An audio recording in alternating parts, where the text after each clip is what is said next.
আল্লাহর নবী বলেন আত্তাইবু মিনাজ যামবি কামাল্লা যামবালা।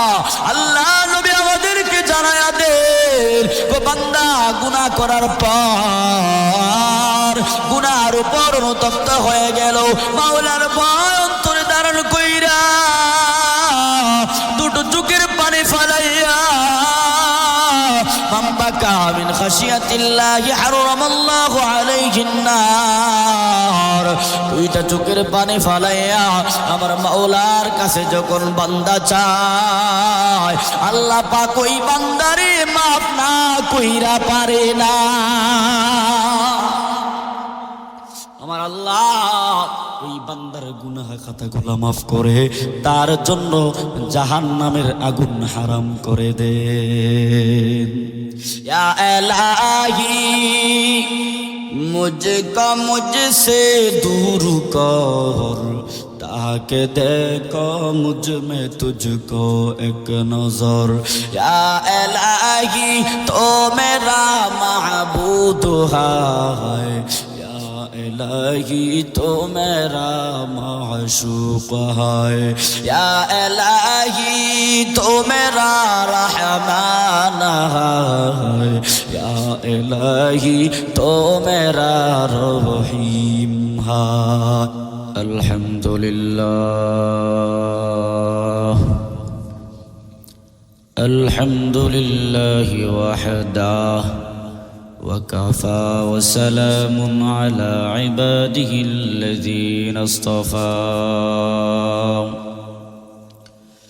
अम्मा बअदु फअऊज़ु बिल्लाहि मिनश शैतानिर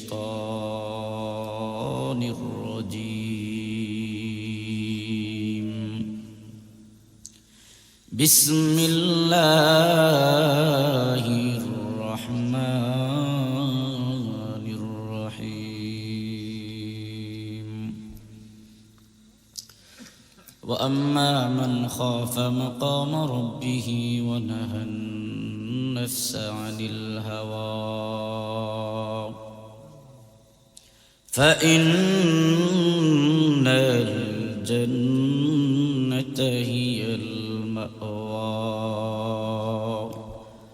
सदक़ल्लाहुल अलीयुल अज़ीम।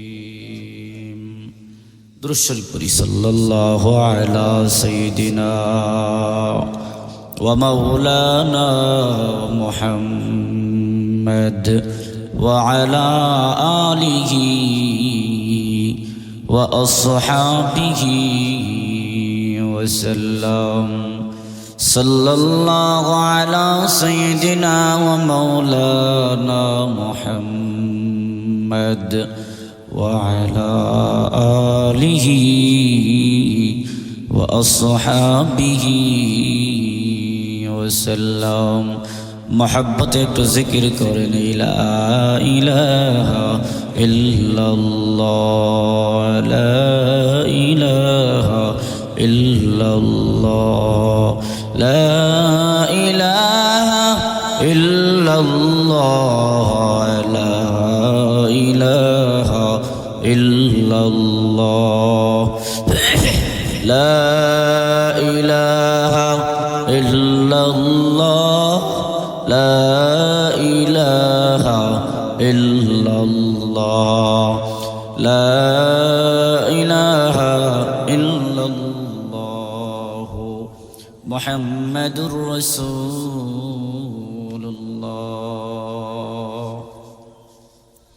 আলহামদুলিল্লাহ সামারগাঁও দক্ষিণ পাড়া বাইতুল আমান জামে মসজিদের উদ্যোগে অষ্টম বার্ষিক ওয়াজ মাহফিলের শ্রদ্ধাভাজন সম্মানিত সভাপতি সাহেব, দেগর হযরত উলামায়ে কেরাম, সম্মুখীন উপবিষ্ট আল্লাহ পাকের পিয়ারা বান্দাগণ এবং পর্দানিশীন মা বোনেরা, রব্বুল ইজ্জতের দরবারে শুকরিয়া জ্ঞাপন করছি যে আল্লাহ রব্বুল ইজ্জত ওয়াল জালাল আমাদেরকে দয়া করে মায়া করে ভালোবেসে মহব্বত করে জিক্রুল্লাহর মজলিসে গুনাহ মাফের মজলিসে আসার বসার তৌফিক দান করেছেন। এজন্য দিল থেকে সকলে মিলে উঁচু কণ্ঠে উচ্চ আওয়াজে উচ্চ সুরে একবার কালিমাত শুকর উচ্চারণ করে জোরে সোরে বলি আলহামদুলিল্লাহ। প্যারা হাজিরি, আল্লাহ পাক রব্বুল আলামিন আমাদেরকে দুনিয়ার বুকে পাঠাইছেন খুব অল্প কয়েকটা দিনের জন্য, কথা ঠিক না? কয়েকটা দিনের জন্য আল্লাহ আমাদেরকে দুনিয়ার বুকে পাঠাইছেন। এই দুনিয়া থেকে আমাদেরকে বিদায় নিয়ে চলে যাইতেই হবে, দুনিয়াতে থাকার জন্য আসি নাই। কিন্তু এই দুনিয়াতে এই কয়েকটা দিন পাইয়া মানুষ ক্ষমতার জন্য কত দিকে না দৌড়ায়, কথা বলেন ঠিক কিনা? এই কয়েকটা দিনের দুনিয়ার সৌন্দর্যতার পিছনে দৌড়তে গিয়া মানুষ আমার আল্লাহরে ভুলে যায়, কথা বলেন ঠিক কিনা? মানুষ আমার নবীকে ভুলে যায়, কথা বলেন ঠিক কিনা? মানুষ আমার নবীর বিরুদ্ধে অবস্থান নিতেও একটু তাদের দ্বিধাবোধ হয় না, কথা ঠিক না? অথচ এই দুনিয়ার বুকে আমরা আসছি আল্লাহ তাআলাকে রাজি এবং খুশি করার জন্য। সুবহানাল্লাহ বলেন। আল্লাহ আমাদেরকে দুনিয়ার বুকে পাঠাইছেনি, ওয়ামা খালাকাতুল জিন্না ওয়াল ইনসা ইল্লা লিয়াবুদুন। আল্লাহর ইবাদতের জন্য আল্লাহ দুনিয়াতে পাঠাইছেন। আল্লাহ আমাদেরকে দুনিয়াতে পাঠাইছেন কেন? আল্লাহর ইবাদতের জন্য। সুবহানাল্লাহ, সুবহানাল্লাহ বলেন। বলেন একটু পানি দেওয়ার জন্য, অথবা একটু চা নেন। আল্লাহ পাক আমাদেরকে দুনিয়াতে পাঠাইছেন মালিকের ইবাদত করার জন্য। প্রিয় ভাই ও বন্ধুগণ, কিন্তু দুনিয়াতে আসার পরে আমরা শয়তানের ওয়াসওয়াসায় পইরা নিজের নফসের বিরোধিতায় লিপ্ত হয়ে গেছি, কথা ঠিক না? কথা বলেন একটু আমার সাথে। নিজের নফসের বিরুদ্ধে আজ অবস্থান নিচ্ছি। একটা ভাই এই মনকে প্রশ্ন করি না যে মন, আল্লাহ তোমাকে পাঠাইছে এই দুনিয়ার বুকে কি করার জন্য, আর তুমি কি করতেছ? এই কথাটা একটা ভারও এই দিলটারে মনটারে একটাবার প্রশ্ন করি না? আমি আমার একটাবার প্রশ্ন করি না, এরে আব্দুল সালাম, দুনিয়াতে আল্লাহ তোমাকে কেন পাঠাইছে, কি করতেছ? এই প্রশ্নটুকু আমাদের ভিতরে আসে হতবা? কথা কোন আসে না?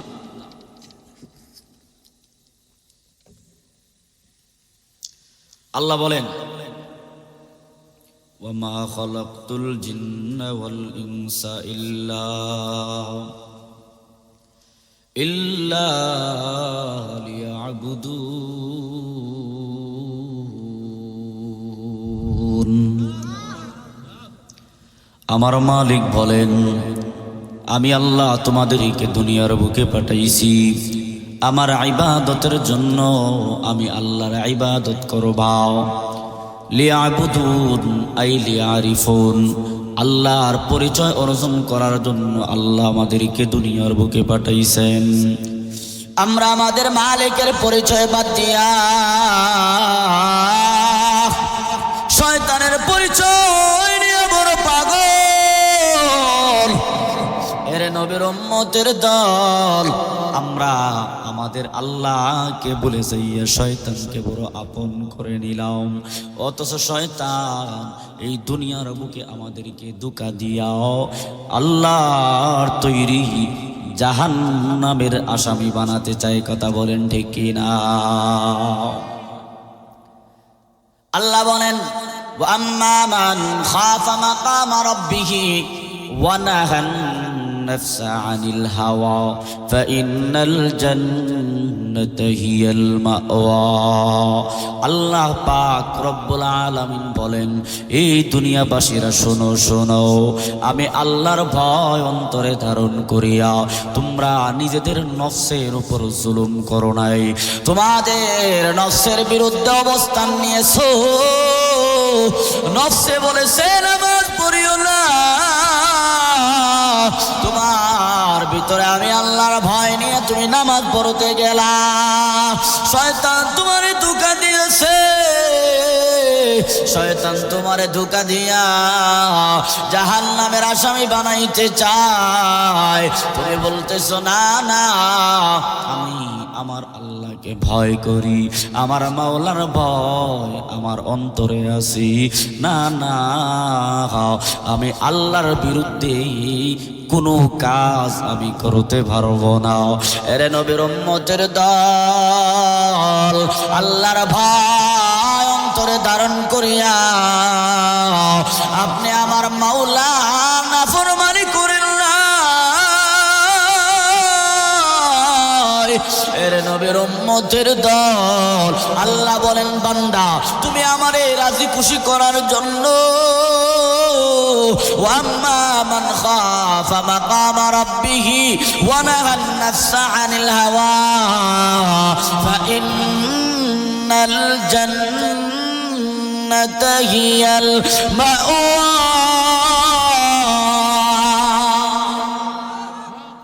আমার আল্লাহ বলেন তুমি আমাকে রাজি খুশি করার জন্য আমি আল্লাহর নাফরমানি করো নাই, আমি আল্লাহর বিরুদ্ধে তুমি অবস্থান নেও নাই। আমি আল্লাহ জানাইয়া দিলাম তোমাদের জন্য রেখেছি আমি আল্লাহ জান্নাত। এই জান্নাতে যাইতে চাই কি চাই না?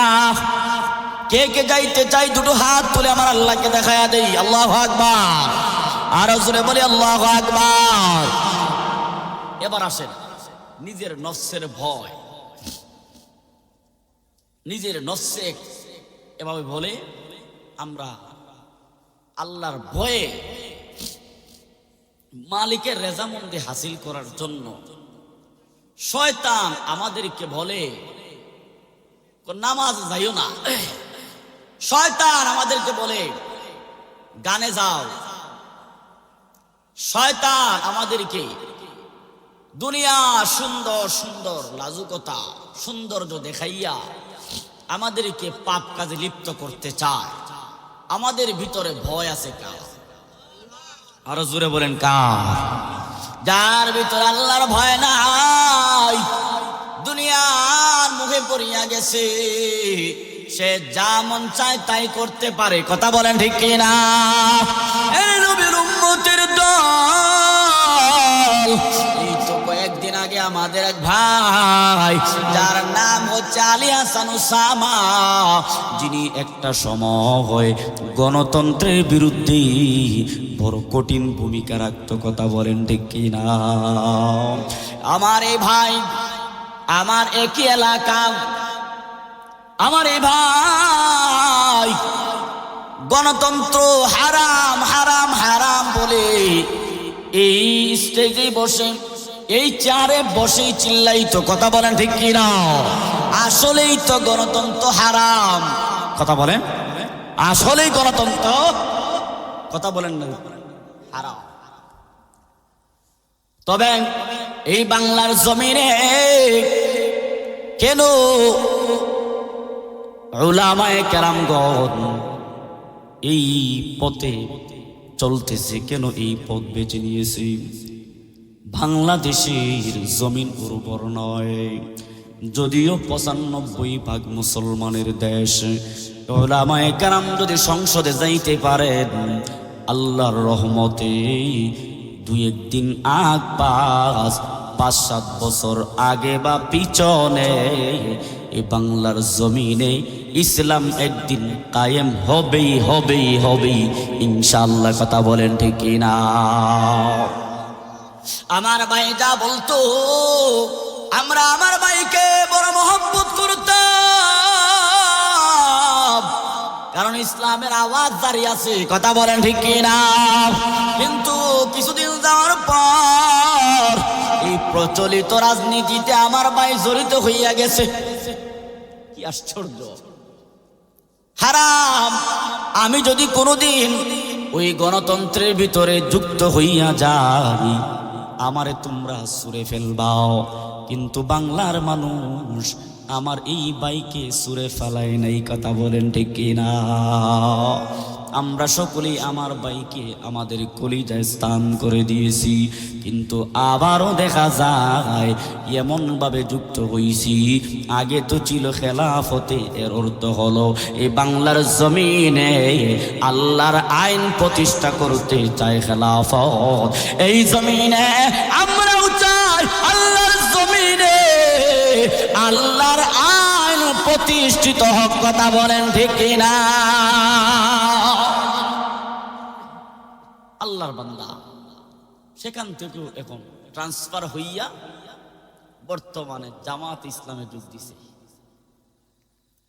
এখন জামাত ইসলামের ভাইরা যারা এখানে থাকতে পারেন, এটা তো ওনারা গণতন্ত্র মেনেই রাজনীতি করেন, কথা ঠিক না? জামাত ইসলামী বাংলাদেশের বৃহৎ একটা রাজনৈতিক দল, এতে কোনো সন্দেহ আছে না? এখানে অনেক যোগ্য নেতৃত্ব দেনেওয়ালা মানুষের অভাব নাই। আমরাও স্বপ্ন দেখতাম আমাদের এই ভাইদের মাধ্যমে বাংলার জমিনে কম পক্ষে 50% হলেও ইসলাম প্রতিষ্ঠিত হবে, কথা বলেন ঠিক কি না? এরে নবীর উম্মত, কিন্তু হক্কানি উলামায়ে কেরামগণ তাদের ব্যাপারে অনেক প্রশ্ন তুলে দেন, যার কারণে আমরা যারা ছোট মানুষ আমরা কিছু বলতেও পারি না। হক্কানি উলামায়ে কেরামগণ যেদিকে, আমরাও আসি সেদিকে, আওয়াজ দিয়া বলেন কথা ঠিক কিনা? এরে নবীর উম্মতের দল, যার ভিতরে আমার আল্লাহর ভয় আছে রে ভাই, এই দুনিয়া তাকে গ্রাস করতে পারে না। আল্লাহ বলেন এই দুনিয়া কিছুই না, ওয়ামাল হায়াতুদ দুনিয়া ইল্লা মাতাউল গুরুর।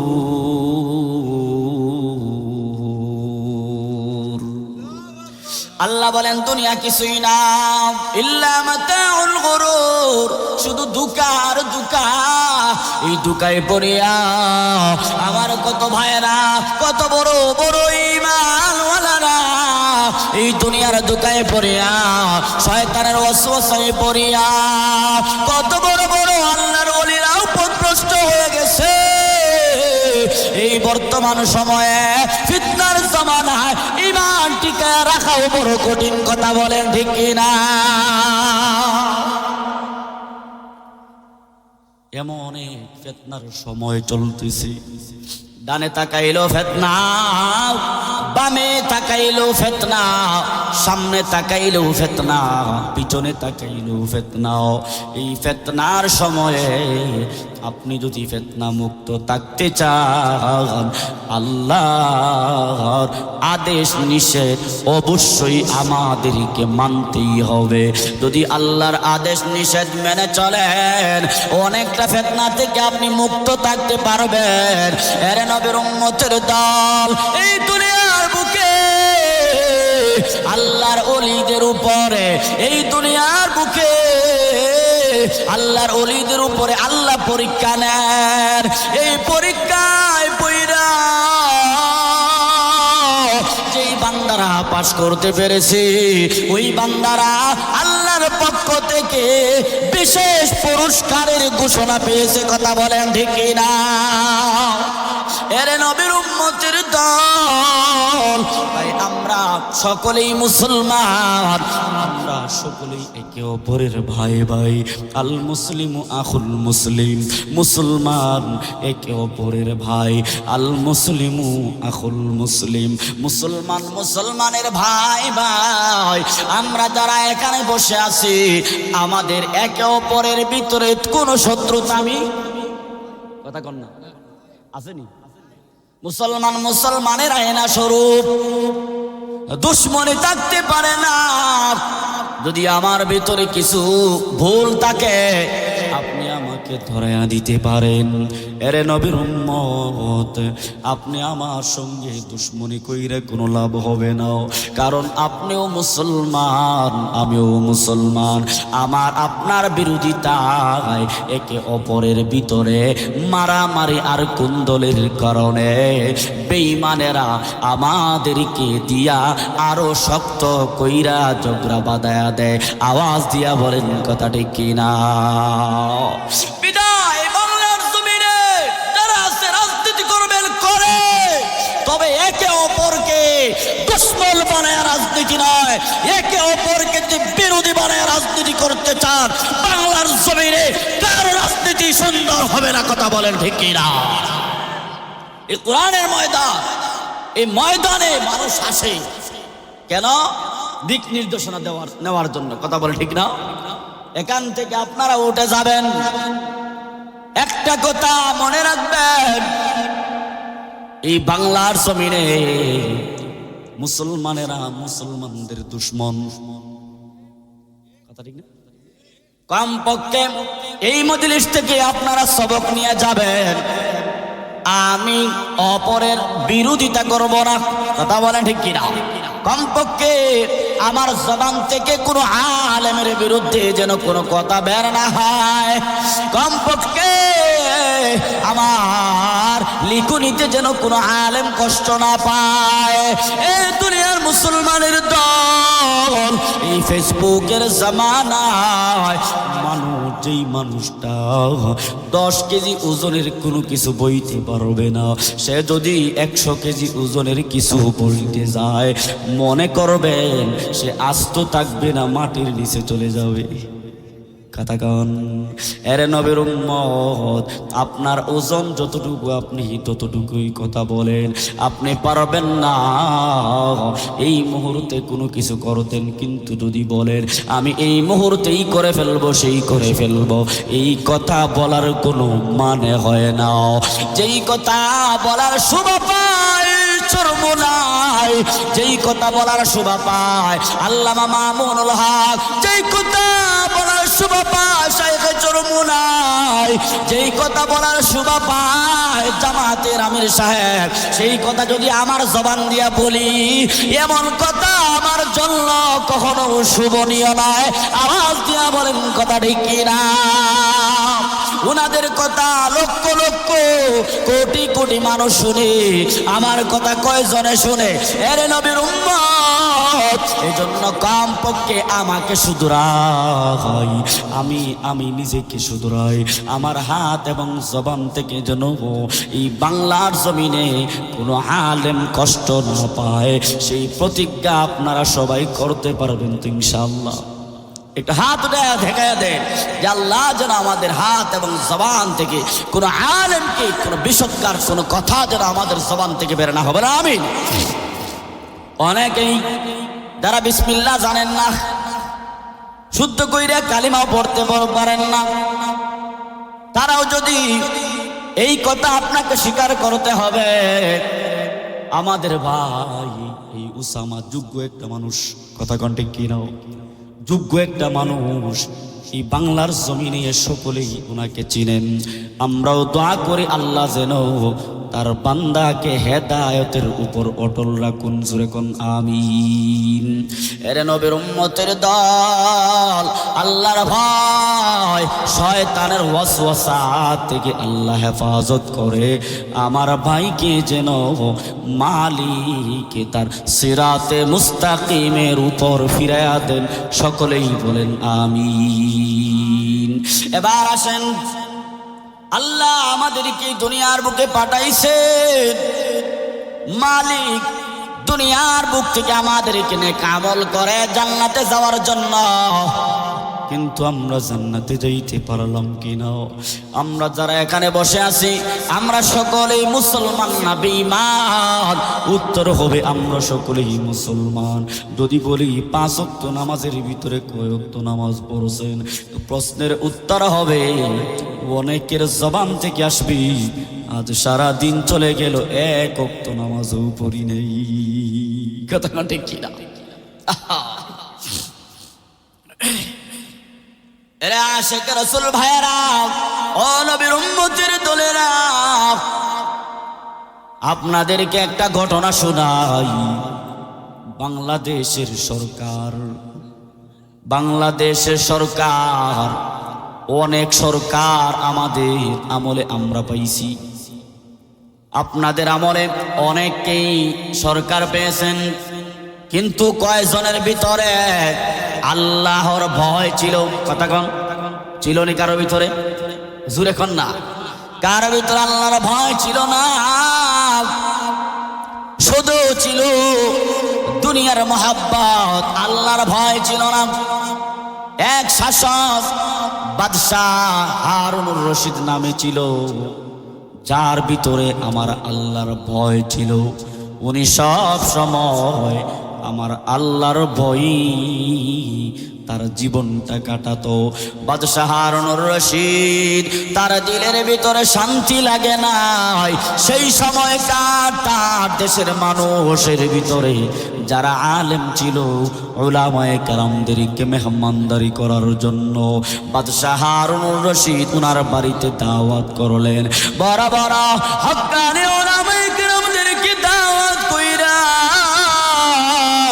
বাদশাহ হারুনুর রশিদের বাড়িতে নিয়ে আসলেন। উলামায়ে কেরামদেরকে মহব্বত কইরা আপ্যায়ন করলেন। উলামায়ে কেরামদেরকে আপ্যায়ন করার পর বলেন, ও উলামায়ে কেরামগণ, আমি আপনাদেরকে দাওয়াত কইরা আমার বাড়িতে নিয়ে আসলাম। আপনারা আমাকে জিজ্ঞেস তো করেন না যে আমি কেন আপনাদেরকে তো উলামায়ে কেরামগণ আমি জমায়েত করেছি। উলামায়ে কেরামগণ বললেন, কেন আপনি জমায়েত করলেন বলেন। ও উলামায়ে কেরামগণ, আমি আপনাদেরকে যে মেহমানদারি করেছি আপনারা সন্তুষ্ট হইতে পারছেন? সকলেই বললেন হ্যাঁ। এবার বলেন, আমি আপনাদেরকে আমার বাড়িতে দাওয়াত করে নিয়ে আসলাম, এর কারণ হলো আমি আপনাদের কাছে জানতে চাই আমি বাদশাহ হারুনুর রশিদ জান্নাতি না জাহান্নামী? আপনি জান্নাতি না জাহান্নামী এই কথা বলার কারো কোনো ক্ষমতা নাই। বলতে পারবেন তিনি কে?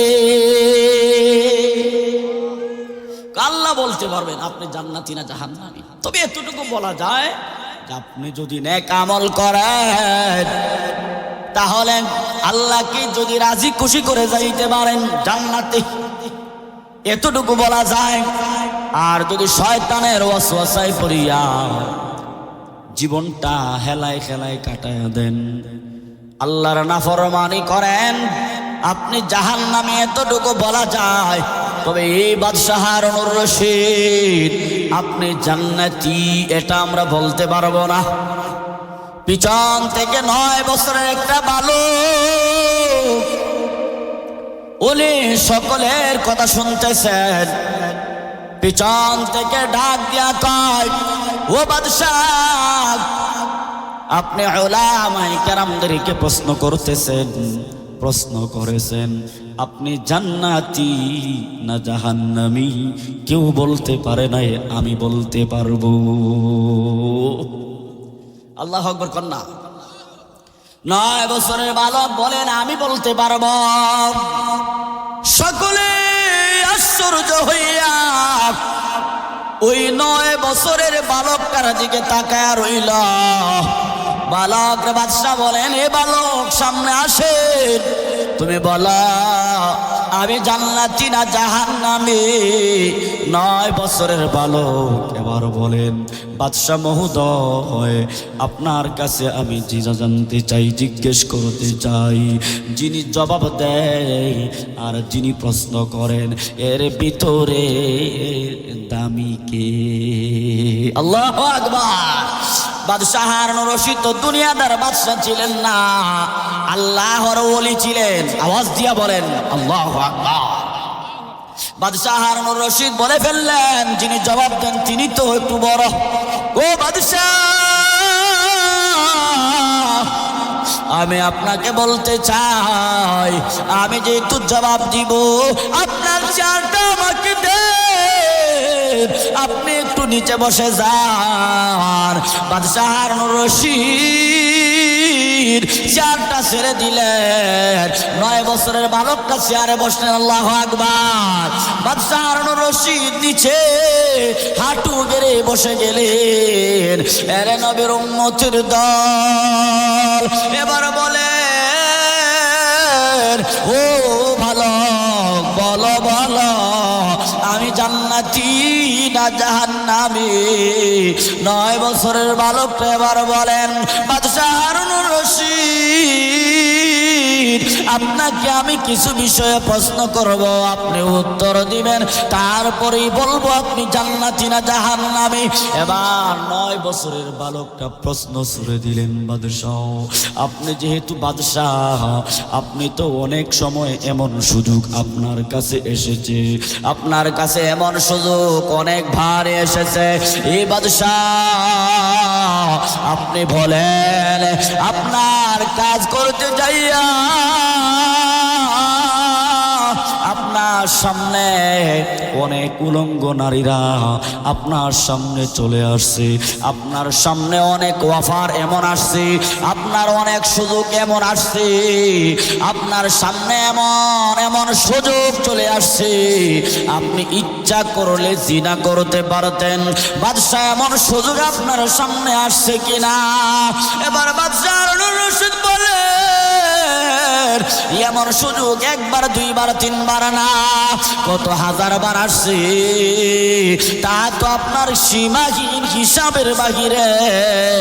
ও বাদশাহ, আপনি এই সুযোগ কাজে লাগাইয়া জিনায় কোনোদিন লিপ্ত হইছেন নি? বাদশাহ বলেন, না না, আল্লাহু আকবার, না না, সুযোগ পাওয়ার পরেও আমি কোনোদিন এমন কাজে লিপ্ত হই নাই। কেন? আমার ভিতরে আল্লাহর ভয়,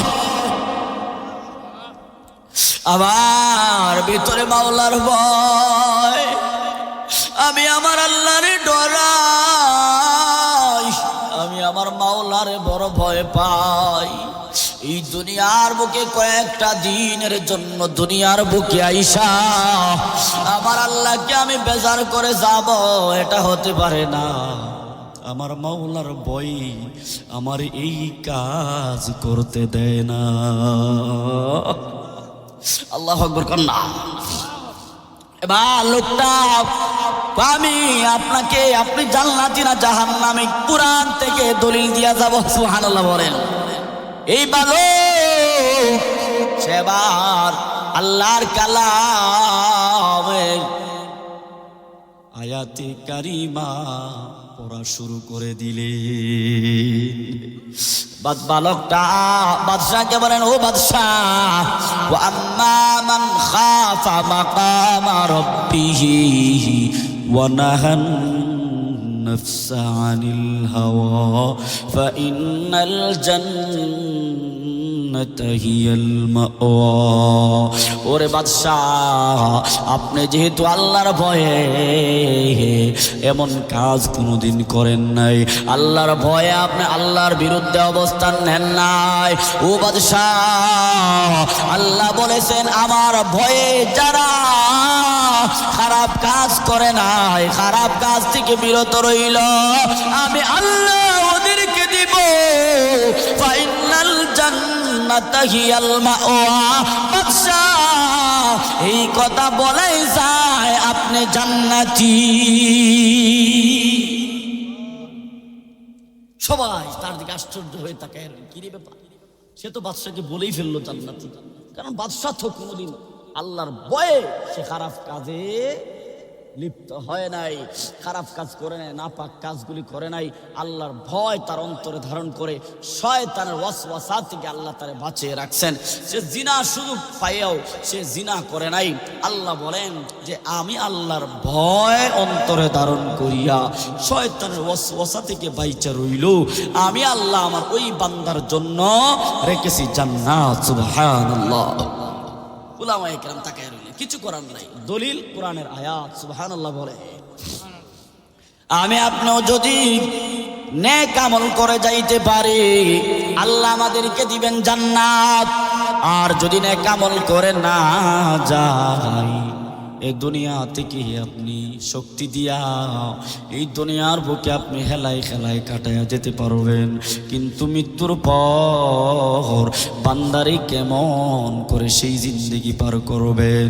এই দুনিয়া থেকে বিদায় নেওয়ার পর এই দুনিয়া তো আসল দুনিয়া নয়, এই দুনিয়াটা হলো নকল দুনিয়া।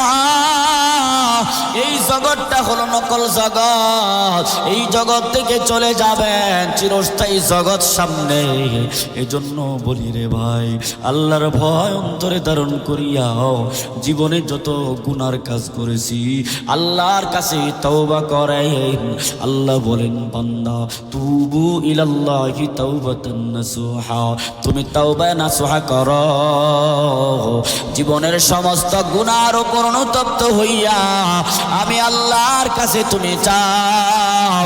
আল্লাহর নবী বলেন, আত্তাইবু মিনাজ যামবি কামাল্লা যামবালা। আল্লাহ নবী আমাদেরকে জানায়া দেন, ও বান্দা গুনাহ করার পর গুনার উপর অনুতপ্ত হয়ে গেল, মাওলার ভয় অন্তরে ধারণ কইরা দুটো চোখের পানি ফালাইয়া মান বাকা মিন খাশিয়াতিল্লাহি হারামাল্লাহু আলাইহিন নার। দুইটা চোখের পানি ফালাইয়া আমার মাওলার কাছে যখন বান্দা চায়, আল্লাহ পাক ওই বান্দারে মাফ না কইরা পারে না। আমার আল্লাহ ওই বান্দার গুনাহ খাতাগুলো মাফ করে তার জন্য জাহান্নামের আগুন হারাম করে দেন। ইয়া ইলাহি মুঝকো মুঝসে দূর কর, ताके देखो मुझ में तुझको एक नजर। या इलाही तो मेरा महबूद है, या इलाही तो मेरा माशूक है, या इलाही तो मेरा रहमान है, या इलाही तो मेरा रहीम है। अल्लाहु আকবার। আল্লাহ পাক রব্বুল আলামিন আমাদের সকলকে মালিকের ভয় অন্তরে ধারণ করিয়া আল্লাহ পাক এই জমিনে যেন মালিককে রাজি খুশি করে যাওয়ার তৌফিক দান করেন। সকলে মহব্বতে জোরে সোরে বলেন আমিন।